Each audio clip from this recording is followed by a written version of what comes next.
Olá, eu sou Vanessa Luz. Seja muito bem-vindo, muito bem-vinda para mais um dia neste mergulho no microcosmo. Bom dia, já começou a leitura?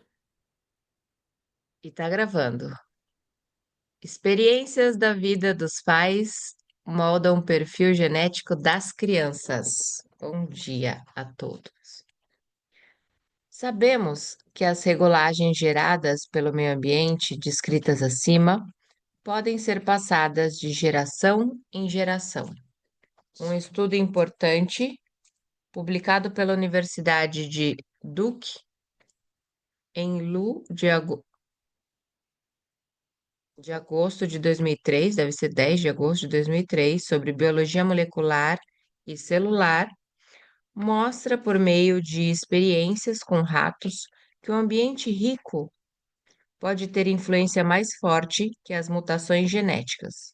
Waterland and Gertel, 2003. Neste estudo, cientistas observaram os efeitos de suplementos dietéticos sobre ratas prenhes com genes de cutia. Esse tipo de rato costuma apresentar pelagem amarelada e obesidade extrema, o que predispõe a doenças cardiovasculares, diabetes e câncer.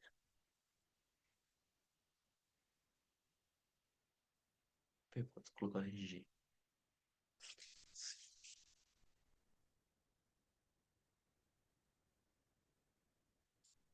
As irmãs Cotias, fêmeas Cotias de 1 ano de idade, geneticamente idênticas, suplementos metiladores da doadora materna alteram a coloração da pelagem de amarelo para marrom e fazem com que a incidência de obesidade, diabetes e câncer seja reduzida.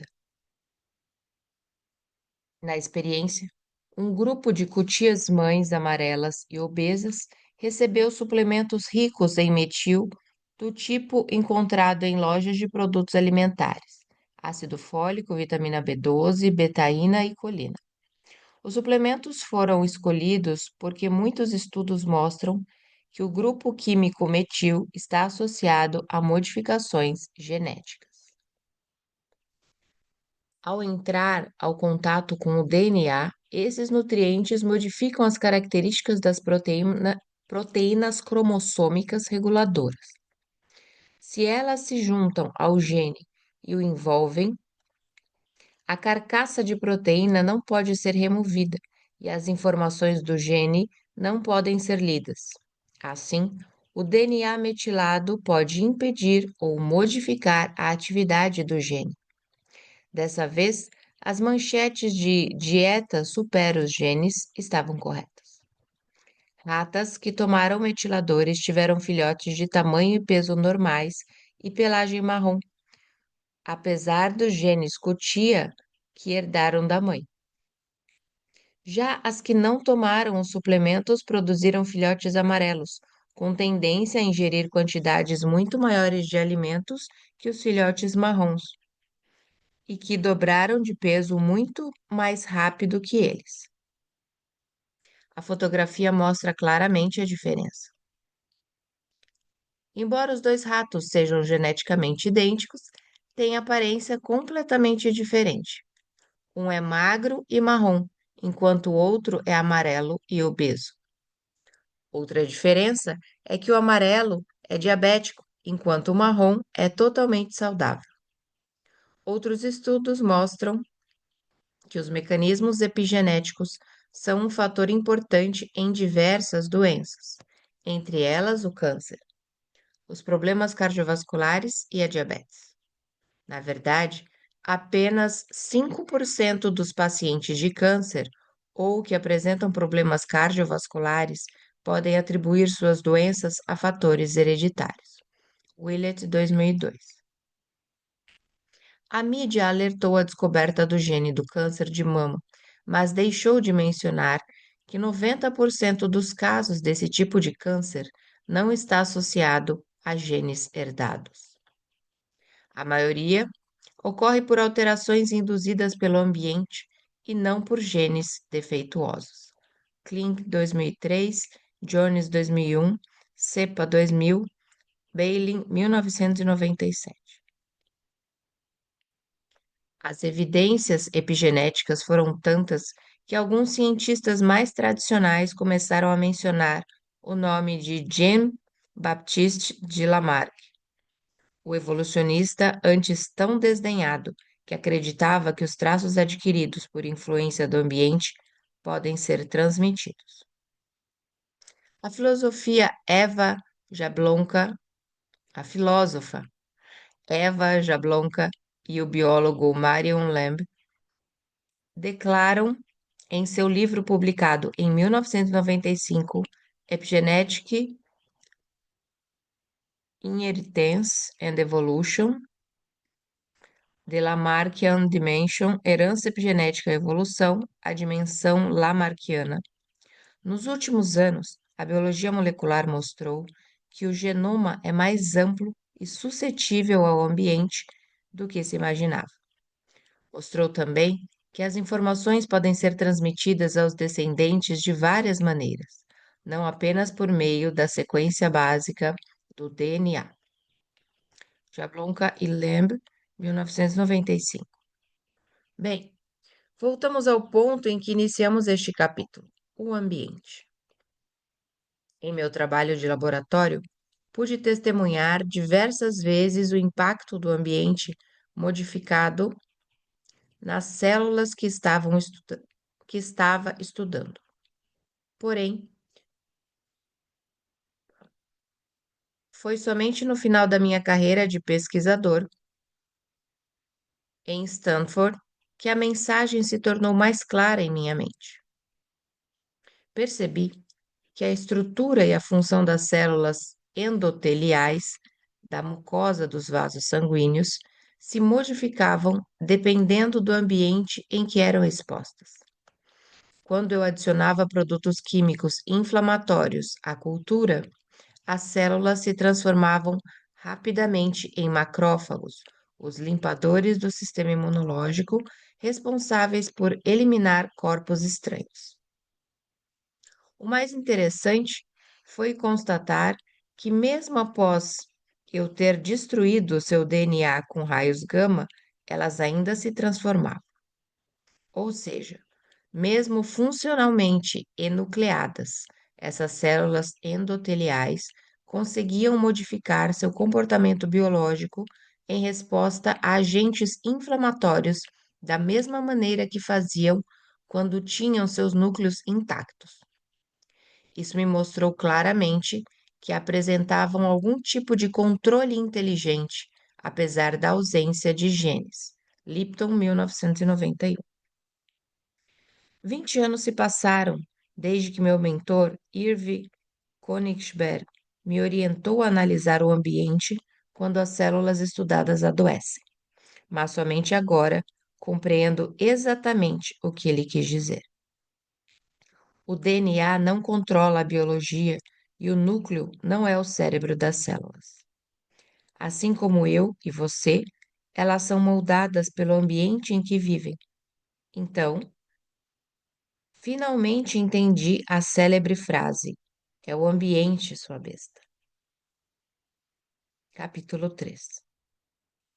A membrana mágica.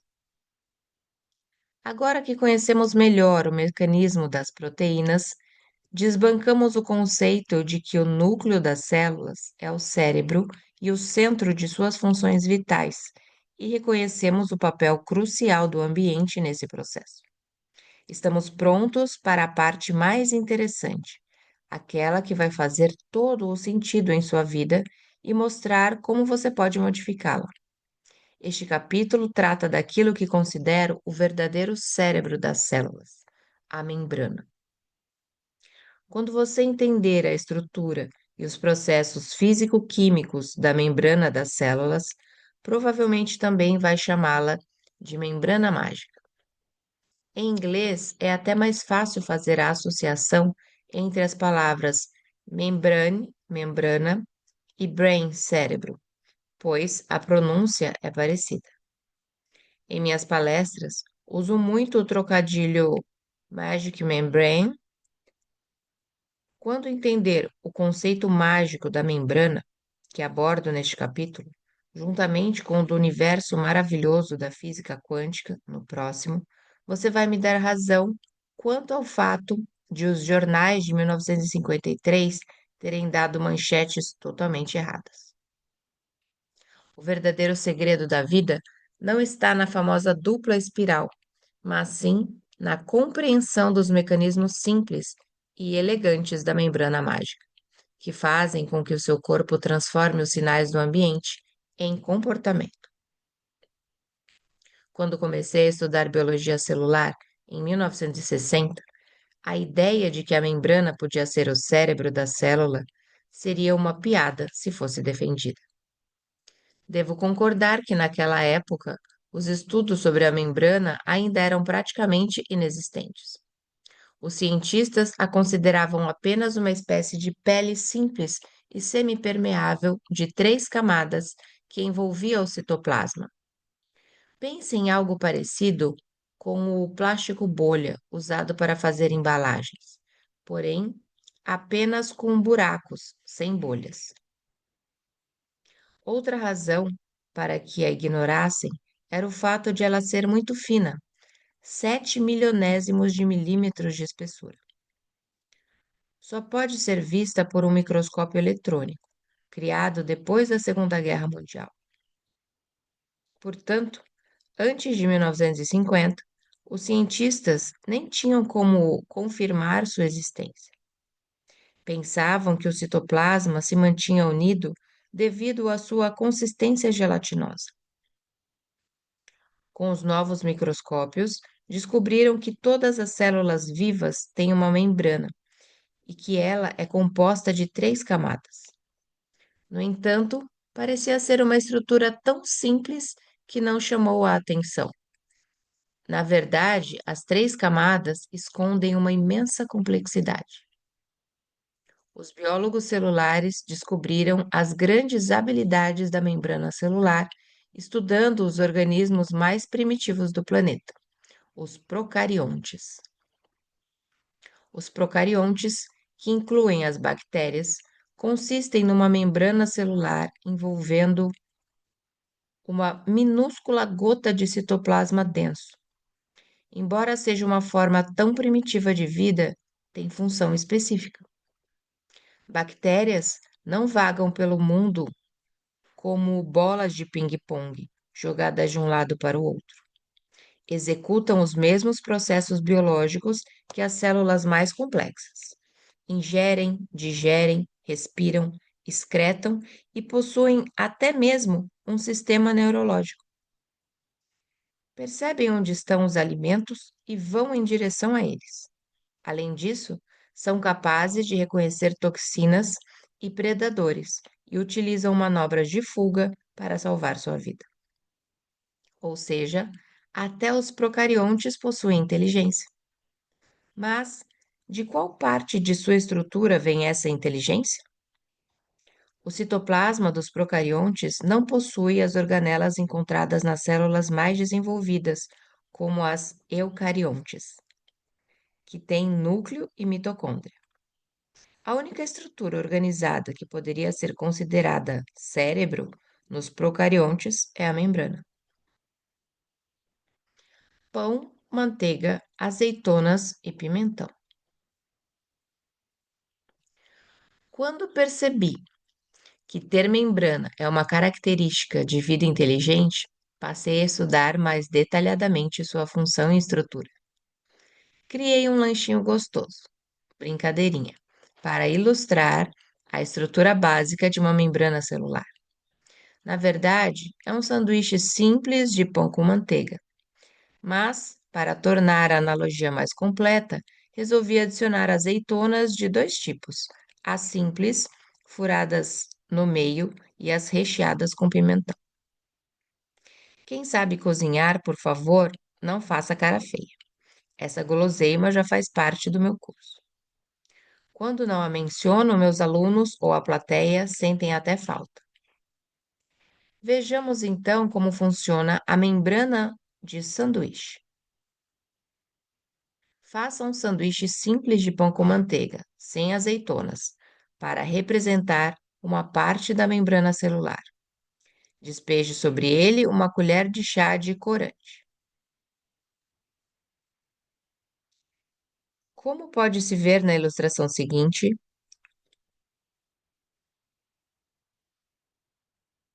o corante atravessa o pão, mas para ao chegar na camada de manteiga, pois a substância oleosa age como uma barreira.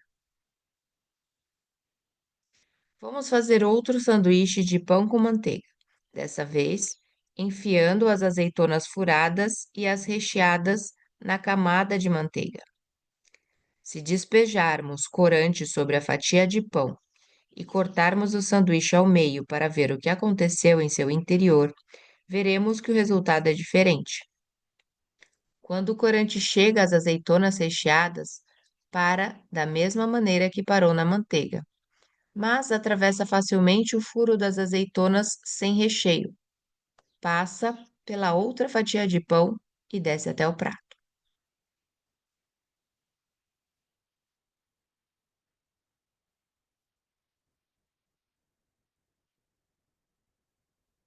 O prato representa o citoplasma da célula. Ao passar pela azeitona, o corante consegue atravessar a barreira da manteiga e chega ao outro lado da membrana. É importante para as células que as moléculas consigam atravessar essa barreira. Usando ainda o exemplo do sanduíche, o corante representa o alimento que mantém as células vivas. Se a membrana fosse um sanduíche simples de pão com manteiga, o recheio formaria uma barreira intransponível que impediria a vasta gama de sinais de energia molecular que compõem o ambiente de atravessá-las e de interagir com elas. Morreriam então, pois não receberiam nutrientes. Ao adicionarmos as azeitonas furadas, permitindo que as informações e os alimentos penetrem na célula, reproduzimos o sistema da membrana, um mecanismo engenhoso e vital que permite a entrada de nutrientes selecionados em seu interior.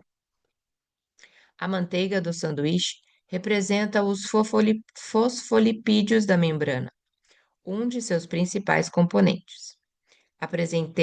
Apresentarei mais adiante o componente azeitona. Costumo chamar os fosfolipídios de esquizofrênicos, porque são compostos tanto de moléculas polares quanto não polares. Você deve estar se perguntando qual é a relação entre as duas coisas, certo? Mas ela existe. Todas as moléculas de nosso universo podem ser classificadas em polares e não polares, dependendo do tipo de elemento químico que une seus átomos. A carga positiva ou negativa de cada uma delas estabelece essa polaridade e faz com que elas funcionem como ímãs, atraindo ou repelindo umas às outras. Moléculas de água e de tudo que se dissolve em água são polares. Já as de óleo e de todas as substâncias que se dissolvem em óleo são não polares. Não há carga positiva ou negativa entre seus átomos. Lembra-se do velho princípio de que água e óleo não se misturam? Pois o mesmo se aplica às moléculas polares de água e às não polares de óleo. Para visualizar a ausência de interação entre as duas, pense em um vidro de molho italiano de salada. O óleo e o vinagre se misturam quando sacudidos, mas se separam assim que colocamos sobre a mesa. Isso ocorre porque, assim como as pessoas, as moléculas preferem ambientes que lhes tragam estabilidade. Por isso, as moléculas polares do vinagre vão sempre em direção a ambientes polares de água, ao passo que as não polares do óleo procuram um ambiente não polar. Já as moléculas fosfolipídicas, que possuem regiões de lipídios polares e não polares, têm dificuldade em procurar ambientes estáveis. A parte de fosfato de sua constituição procura água, enquanto a parte lipídica, que não combina com ela, procura um ambiente estável onde possa se dissolver em óleo. Citoplasma extracelular. Extremidades dos lipídios, cabeças dos fosfatos. O micrograma acima mostra a membrana da célula na superfície de uma célula humana. As camadas claras e escuras da membrana da célula são o resultado da organização das moléculas fosfolipídicas do lado interno. O centro mais claro, equivalente à manteiga do sanduíche, representa a zona hidrofóbica, formada pelas extremidades dos fosfolipídios. As camadas escuras acima e abaixo da zona lipídica central, que equivalem às fatias de pão, representam as cabeças do fosfato, que adora a água na célula. Voltando ao sanduíche, os fosfolipídios têm formato parecido com a de um pirulito, só que com dois palitos. Veja a ilustração. A parte redonda do pirulito tem cargas polares entre seus átomos e corresponde ao pão do nosso sanduíche. Já a parte dos palitos não tem polaridade e corresponde à manteiga. Como essa manteiga não tem polaridade, os átomos e moléculas com carga negativa ou positiva não passam por ela. Na verdade, esse centro lipídico funciona como isolante, o que evita que a célula seja bombardeada por todos os tipos de molécula do ambiente ao seu redor. Mas a molécula não sobreviveria, mas a célula não sobreviveria se a membrana fosse igual à do sanduíche simples de pão com manteiga. A maior parte de seus nutrientes é formada por moléculas polarizadas, e elas jamais conseguiriam atravessar uma barreira desse tipo. E a célula também não conseguiria expelir seus dejetos polarizados. Proteína integral de membrana. As azeitonas de nosso sanduíche são a parte mais engenhosa da membrana. Essas proteínas permitem que os nutrientes, dejetos e outras formas de informação sejam transportadas por ela. As azeitonas de proteína permitem não apenas que as moléculas antigas penetrem nas células, mas também aquelas necessárias ao funcionamento adequado do citoplasma.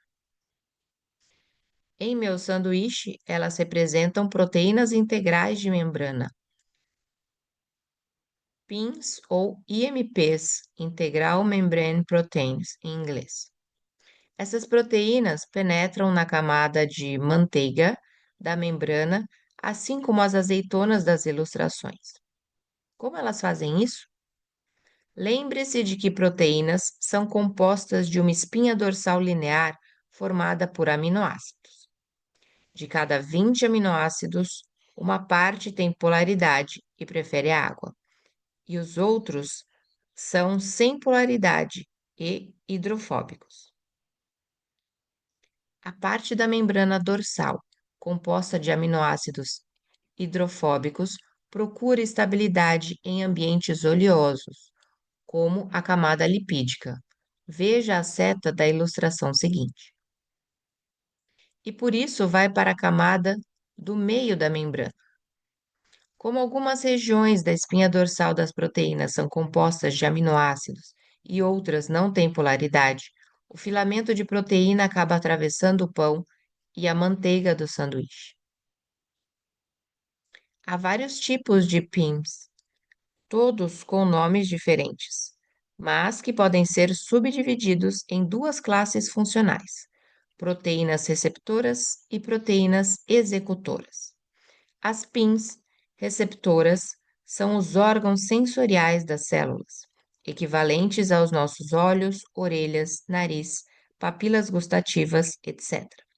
Funcionam como nanoantenas, prontas a reagir aos sinais do ambiente.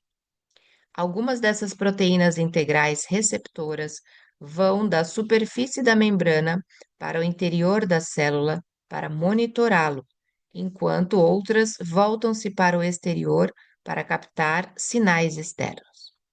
Algumas receptoras reagem a sinais físicos.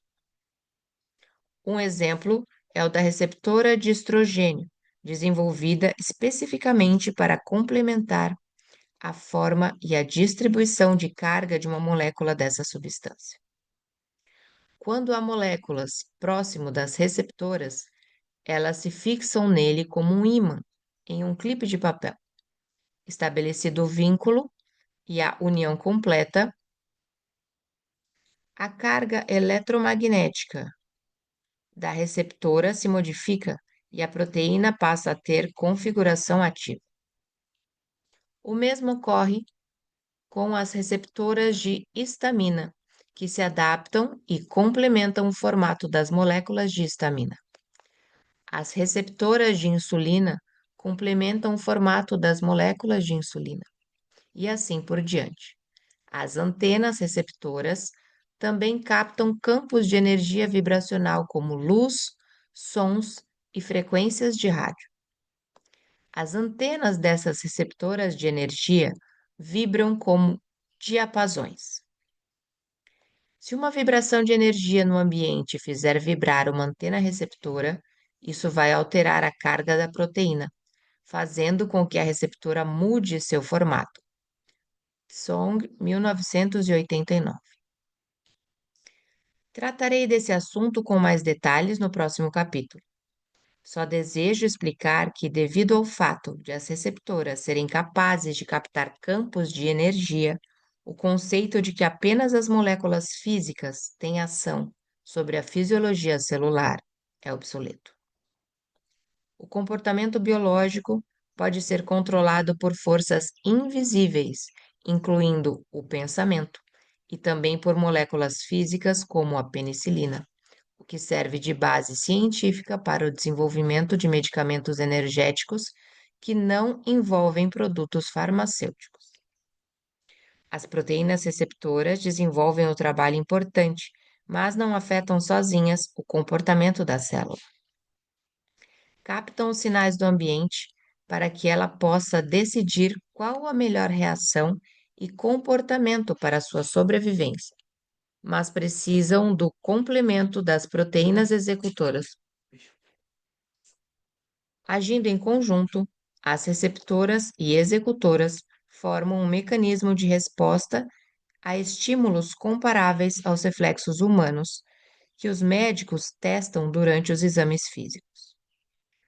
Quando um médico bate em seu joelho com aquele martelinho, o nervo sensório capta o sinal e transmite a informação ao nervo motor, que faz a perna levantar. As proteínas receptoras equivalem a nervos sensoriais e as executoras a nervos motores. Juntas, agem como um interruptor que traduz os sinais do ambiente e coordena o comportamento da célula. Somente nos últimos anos os cientistas perceberam a importância das PINs. Seu estudo acabou se tornando um campo específico da ciência chamado transdução de sinais. Os estudiosos deste ramo estão trabalhando arduamente para classificar as centenas de ramificações complexas de informações que existem entre a captação de sinais do ambiente e a ativação das proteínas que regulam o seu comportamento. Aos poucos, a membrana está ocupando lugar de destaque na ciência, assim como o campo da epigenética, que enfatiza o papel das proteínas nos cromossomos. Há diversos tipos de proteínas executoras, pois são várias as tarefas que precisam ser realizadas para que haja um perfeito funcionamento na célula.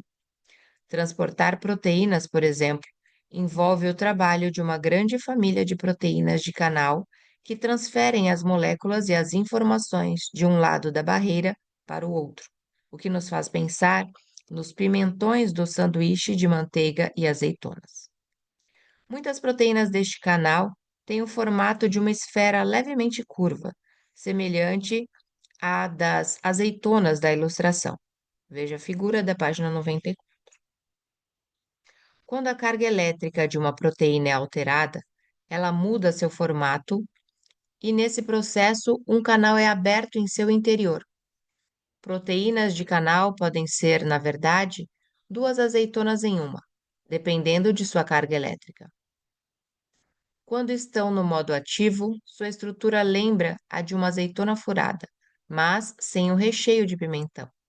Já no modo inativo, assemelha-se às azeitonas recheadas, que ficam sempre fechadas ao mundo exterior, à célula. A atividade de um tipo específico de proteína de canal, a ATP-ase de sódio-potássio, merece atenção especial. Cada célula tem milhares de canais em sua membrana. Sua atividade diária consome quase metade da energia de seu corpo. Esses canais se abrem e se fecham com tanta frequência que mais parecem aquelas portas giratórias de loja em época de liquidação. Toda vez que esses canais giram, transportam 3 átomos de sódio de carga positiva para fora do citoplasma e 2 átomos de potássio com carga positiva do ambiente para dentro da célula. A ATPase ou ATPase de sódio-potássio não apenas consome, mas também cria muita energia, exatamente como as barreiras do Game Boys, claro, até as crianças os destruírem. Na verdade, a atividade de produção de energia desta ATP é bem melhor que as baterias, pois transforma a célula em uma bateria biológica que se recarrega continuamente. Vejamos como ela faz isso. Cada giro da ATPase do sódio-potássio faz mais carga positiva sair do que entrar na célula, e cada molécula possui milhares delas. Com seu ciclo de giros, Como seu ciclo de giros ocorre centenas de vezes por segundo, o interior das células torna-se negativo, enquanto sua superfície externa torna-se positiva. A carga negativa abaixo da membrana é chamada de potencial da membrana. Claro, os lipídios, manteiga, impedem que átomos carregados ultrapassem a barreira, o que faz com que a carga interna se mantenha negativa. E vamos ficar por aqui nesse mergulho intracelular. Espero que você esteja gostando, que esteja entendendo. E se acha que está com dificuldade, reassista novamente. Aproveite e se inscreva no canal se você ficou até aqui. Curta esse vídeo e comente. Na descrição do vídeo tem sempre uma provocação para você. Um beijo no seu coração e nos vemos na próxima leitura.